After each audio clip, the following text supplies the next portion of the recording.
L'Assemblée va maintenant entendre une déclaration de Son Excellence Anthony Marty Petit, Premier ministre de la Principauté d'Andorre. Je demande au service du protocole d'accompagner Son Excellence. Me complace dar la bienvenida al primer. Je suis heureux de souhaiter la bienvenue au Premier ministre de la Principauté d'Andorre, Son Excellence Anthony Marty Petit, et je l'invite à prendre la parole devant l'Assemblée générale.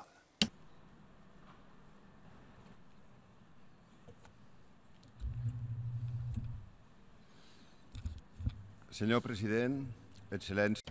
Monsieur le Président, Excellences, Mesdames et Messieurs, c'est pour moi un honneur que de représenter mon pays, la Principauté d'Andorre, devant cette Assemblée qui fête cette année son 70e anniversaire.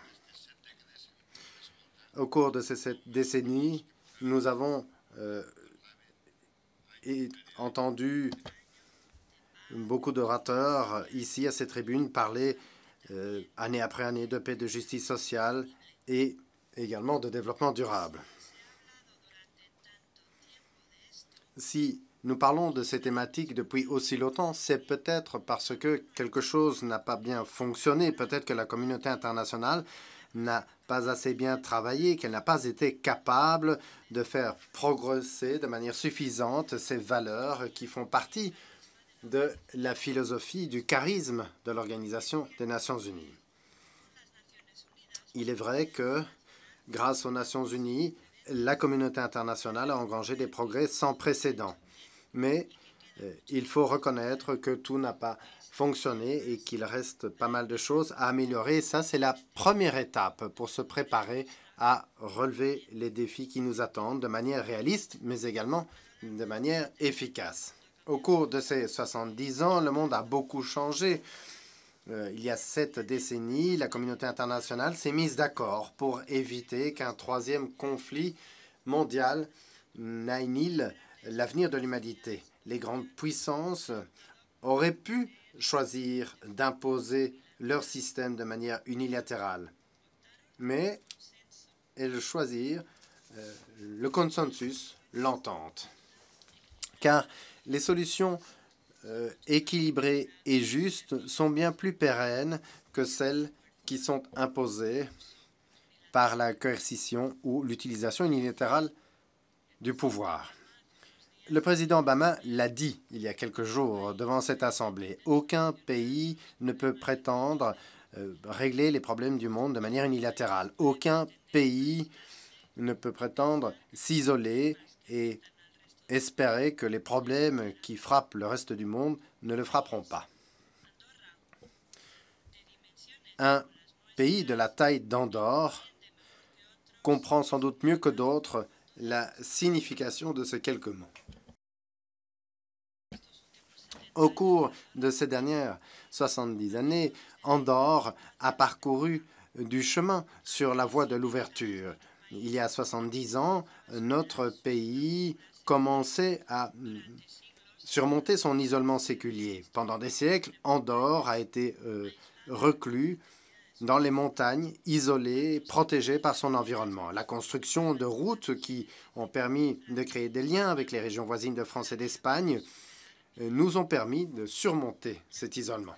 Grâce à cette ouverture physique, à Andorre, nous avons pu développer des secteurs tels que le tourisme, le commerce, le secteur des finances, des secteurs synonymes d'opportunités pour la population locale, mais également pour des milliers de personnes des pays voisins qui sont venus à Andorre pour trouver ces opportunités. Des personnes qui ont enrichi la principauté d'Andorre. L'histoire d'Andorre, c'est l'histoire d'une adaptation continue à son environnement. L'histoire également d'un changement permanent. Au cours des décennies des années 80 et 90 du siècle dernier, mon pays a commencé à mettre à niveau son système institutionnel. Cela a également été un changement, une ouverture. Ma génération a dû ouvrir et mettre à niveau notre système économique. Il y a 3 ans, nous avons promulgué la loi de l'ouverture économique qui a éliminé les limitations imposées aux investissements étrangers, ce qui a permis de garantir pleinement les droits économiques de tous les étrangers depuis leur premier jour de résidence dans le pays. Nous avons également misé sur la coopération et la transparence. Nous avons adopté un modèle fiscal moderne. Nous avons également progressé sur la voie des échanges des informations fiscales. Nous avons même mis sur pied un réseau de conventions concernant la double imposition.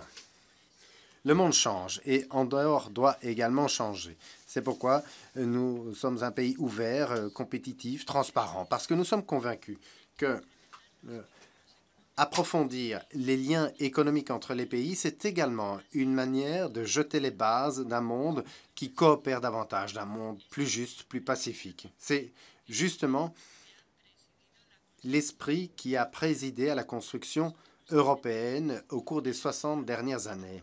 Andorre négocie actuellement un accord d'association avec l'Union européenne qui préfigure un avenir stable, prospère et riche en opportunités pour nos citoyens. Nous le faisons avec le même esprit de coopération, de concurrence saine et de transparence qui a été utilisé dans le cadre des réformes économiques de ces dernières années. Andorre a besoin d'horizons plus larges que ceux dessinés par les cimes de nos montagnes. Et ces horizons passent également par l'Union européenne. Miser sur un monde plus interconnecté, plus ouvert, avec des liens économiques, culturels et sociaux plus profonds entre les nations, c'est également miser sur la paix et l'entente.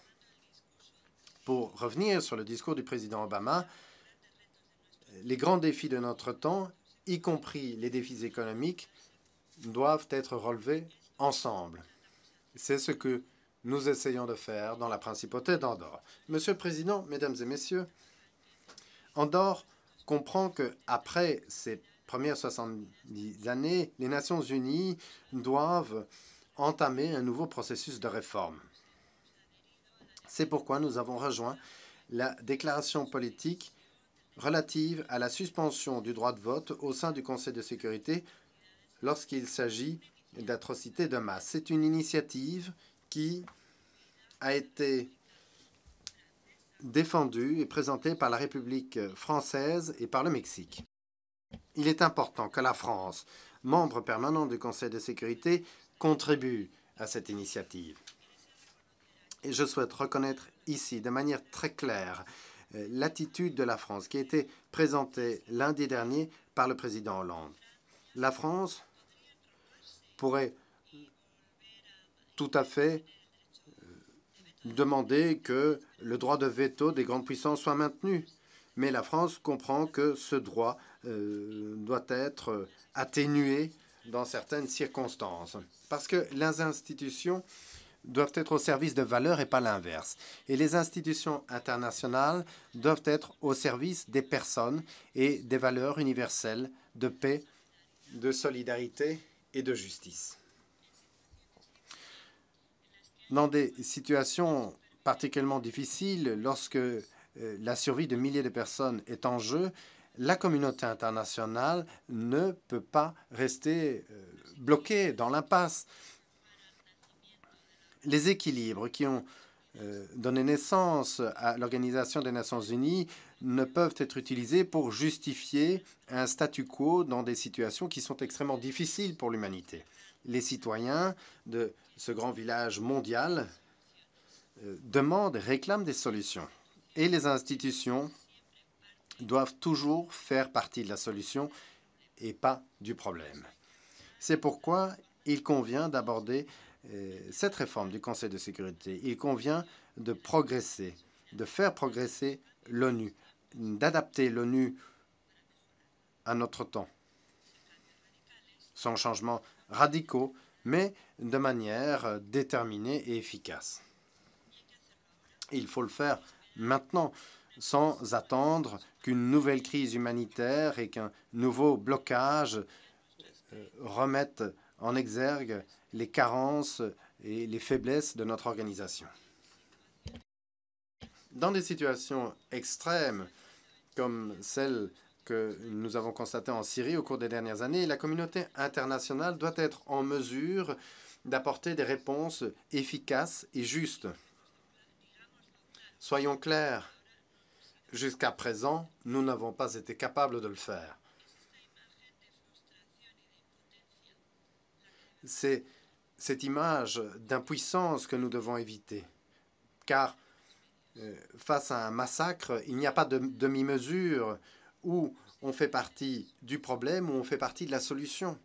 Et la communauté internationale doit toujours faire partie de la solution. Mesdames et messieurs, le fait de ne pas avoir réagi rapidement à la crise syrienne a eu des conséquences très claires que nous constatons au quotidien sur les frontières, aux frontières de l'Europe, où des milliers de réfugiés arrivent, des réfugiés qui fuient les massacres. Nous sommes face à un phénomène migratoire qui n'a pas été motivé par des questions socio-économiques. Ce que nous constatons aujourd'hui, c'est un exode de personnes qui fuient la guerre, qui fuient la mort.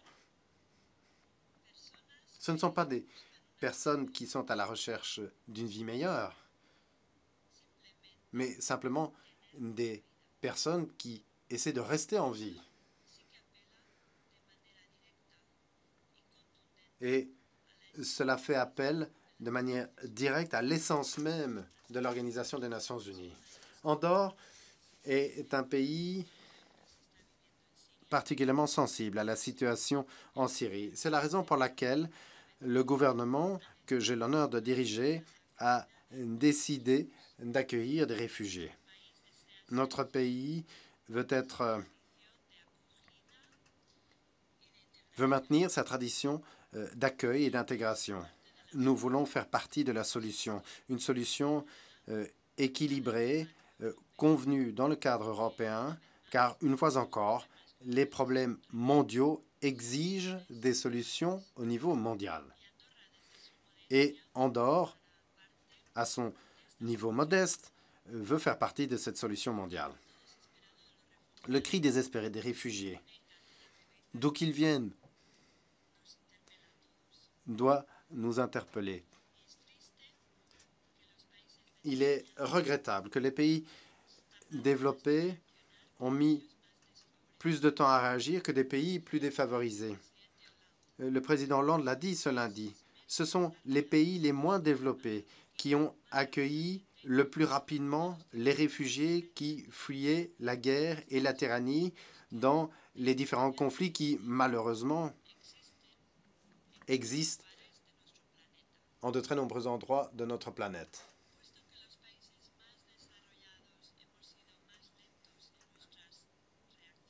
Étant donné que les pays les plus développés ont mis plus de temps à réagir, nous devons agir maintenant avec détermination pour que les réformes nécessaires pour éviter qu'une situation ne se répète soient consenties. Les dirigeants doivent mener à bien une politique d'anticipation, y compris au niveau international. La meilleure politique en faveur de la paix est bien évidemment la politique de prévention des conflits. C'est pourquoi Andorre salue l'accord auquel les États-Unis et l'Iran sont parvenus dans le dossier nucléaire. C'est un accord qui démontre que même lorsque les positions sont particulièrement divergentes, il y a toujours une possibilité de coopération et d'entente. Monsieur le Président,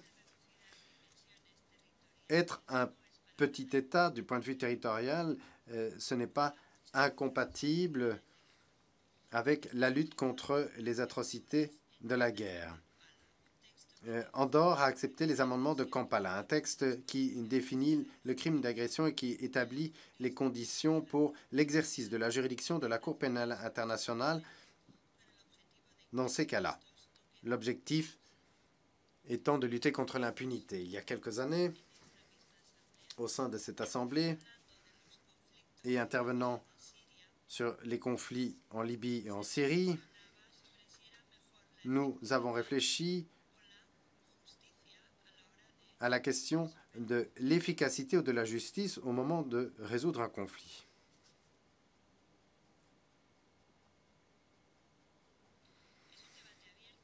Il s'agit d'un débat qui est toujours en cours, mais je pense que l'évolution des événements nous démontre que c'est un faux débat. Il faut être simultanément efficace et juste, car la justice sans efficacité, c'est simplement un joli terme, et l'efficacité sans justice finit par être inefficace. Le pape François l'a dit à ses tribunes, la justice, c'est une volonté pratique, constante, de pas concrets et de mesures immédiates. Il n'y a pas de solution pérenne sans justice. C'est pourquoi les régimes et les tyrans, auteurs de massacres et de violations des droits de l'homme, ne peuvent pas faire partie de la solution, parce qu'ils font partie du problème. Et les victimes des conflits ne peuvent vivre en sachant qu'elles n'ont pas été suffisamment défendues par la communauté internationale. Mesdames et messieurs, la première mission de l'Organisation des Nations Unies était la défense de la paix et la prévention des conflits. Mais les pères fondateurs de l'organisation se sont vite rendus compte que la paix et la justice ne pouvaient pas être abordées de manière isolée. On ne pouvait pas les garantir sans garantir l'éducation, les opportunités, les droits sociaux et une utilisation rationnelle et durable des ressources naturelles. C'est la raison pour laquelle Andorre a pris des engagements importants dans des domaines tels que l'éducation et le développement durable. Notre pays a une longue expérience en matière d'accueil de migrants et de gestion et d'intégration de la diversité. Preuve en est notre système éducatif qui intègre les systèmes d'éducation français, espagnol et andorran. Et cela a permis de déboucher sur une société trilingue et bien préparée à un monde mondialisé. C'est également pour cette raison que notre pays participe de manière déterminée à l'initiative pour l'éducation pour tous, avant tout, une initiative du secrétaire général et qui défend l'éducation primaire universelle, la qualité de l'enseignement et la promotion de la citoyenneté mondiale. Nous devons toujours avoir à l'esprit les valeurs qui étayent cette initiative. Mesdames et messieurs, la nécessité d'aborder les problèmes d'un point de vue mondial est encore plus évidente aujourd'hui dans le domaine de l'environnement. Il existe des problèmes que nous pouvons essayer de résoudre de manière unilatérale, mais nous obtiendrions alors des solutions imparfaites, peu durables. La lutte contre le réchauffement mondial ne fait pas partie de ce type de problème. La solution sera mondiale ou il n'y aura pas de solution. C'est la raison pour laquelle nous ne pouvons pas perdre de vue la notion de citoyenneté mondiale, de village mondial, qui était défendue ici lundi dernier par la présidente Dilma Rousseff au cours de son discours inaugural devant cette Assemblée. Peut-être que les petits pays, comme le mien, comprennent mieux cette notion de village mondial, car Andorre est à la fois un pays et un village. Qui, mieux que nous, pour mettre en pratique cette maxime qui dit qu'il faut penser au niveau mondial et agir au niveau local? Lorsqu'on est petit, on se rend compte qu'on a besoin de son environnement et de l'aide des autres pour trouver des solutions aux problèmes. À Andorre, les effets du réchauffement mondial nous concernent de manière spécifique. La température moyenne dans les Pyrénées augmente à un rythme de 0,2 degrés centigrades chaque décennie et les précipitations se réduisent de 2 litres par mètre carré chaque année. Les calculs des experts estiment qu'il y aura une réduction de 18% de nos ressources hydriques d'ici 2050. Ces données sont particulièrement préoccupantes pour un pays qui vit du tourisme de neige et de la montagne. Les grands accords sur le changement climatique doivent intégrer les politiques nationales de chaque pays. Andorre travaille depuis longtemps dans ce sens et au cours des dernières années, nous avons constaté une amélioration de l'ensemble de nos indicateurs environnementaux. Mais nous savons également que la portée des politiques nationales est limitée, surtout dans un pays comme le nôtre. Nous avons besoin de solutions mondiales qui peuvent être appliquées localement. C'est pourquoi Andorre a été un des premiers pays à apporter sa contribution nationale à la conférence des États parties à la Convention cadre des Nations unies sur le changement climatique qui se tiendra au mois de décembre à Paris. Andorre s'est engagé à réduire ses émissions de CO2 et d'autres gaz à effet de serre de 37% d'ici 2030. Cette mesure intègre notre pays dans un engagement mondial afin que l'augmentation de la température mondiale soit inférieure à 2 degrés. Les Andorrans ont adopté l'appel du président Hollande pour que les pays qui n'ont pas encore, et on fait l'appel du président Hollande pour que les pays qui ne l'auraient pas encore fait envoient leur contribution à la réunion de décembre. Nous devons être en mesure de relever les grands défis de l'avenir pour l'environnement.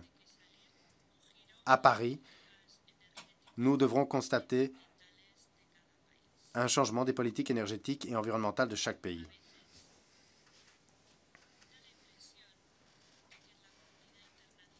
Parfois, on a le sentiment que la communauté internationale n'est pas sensible aux problèmes nationaux. Et on a également parfois le sentiment que les politiques nationales n'ont pas une vision mondiale. Comme le disait le président de la République française, si à Paris nous remettons les solutions à plus tard, nous ne rattraperons jamais ce retard. Les citoyens réclament des solutions. Les nations qui sont ici représentées ne peuvent pas permettre qu'à Paris, nous ne trouvions pas un accord efficace. Monsieur le Président, Mesdames et Messieurs, il y a 70 ans,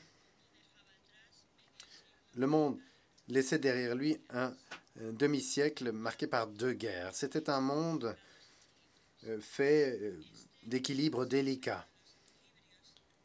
Aujourd'hui, ce n'est plus le moment des équilibres, mais celui des engagements fermes. C'est le moment d'opter pour davantage de politique entre les nations et de laisser de côté les désunions. Les Nations unies ont été garantes de la paix, des droits de l'homme, de la justice et du développement durable pendant 70 ans. Chaque pays, chaque dirigeant, au moment de prendre une décision, sait que la communauté internationale l'observe, que le monde l'observe. Nous, représentants de la communauté internationale, nous devons être conscients que le monde nous observe et que nos décisions seront jugées par les générations à venir. Nous devons à ces générations à venir un monde plus pacifique, plus juste, plus prospère et plus durable. Pendant 70 ans, sont venus à cette tribune des chefs d'État, des premiers ministres, des ministres. Et ils l'ont tous fait pour parler de la paix, de la promotion des droits de l'homme et de la justice. Le jour viendra où il ne sera plus nécessaire de défendre ces valeurs avec tant de véhémence parce que nous auront concrétisé ces valeurs. Je vous remercie. En nombre de la Asamblea General, agradezco. Au nom de l'Assemblée générale, je voudrais remercier le Premier ministre de la Principauté d'Andorre pour son allocution et je demande au service du protocole d'accompagner son Excellence.